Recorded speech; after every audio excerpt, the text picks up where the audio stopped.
çekilişimiz var. Yine görüşümüz yani. Türkmen sanatına ustadlarımızdan biri Kerim Akmamedov dostumuz bilen Ustad Sadık Eyüpler bilen ağzıyıp toparımız bilen tayinlik pursadı. Kerimcan, bu tayarlık neyme gelecekte tomuşaçılar, dinleyiciler, aydın tanımış toplar neyme karışmalı?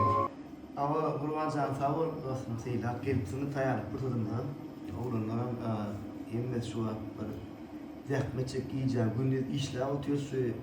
Mustaqbalımız için bir o tayarlık getirmek için Nedip bolsa yakında mehva dinleyicilerim sağlar toparlarım bile hem de brand video collection toparlar birlikte ağzı toparlar birlikte bu can sesle aydınlar tayına atıyoruz size yakında yetirasıyız bolsa.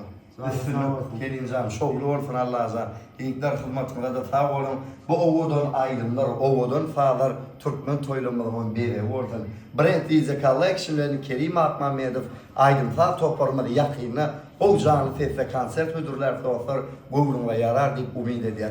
Bizden uzaklaşma.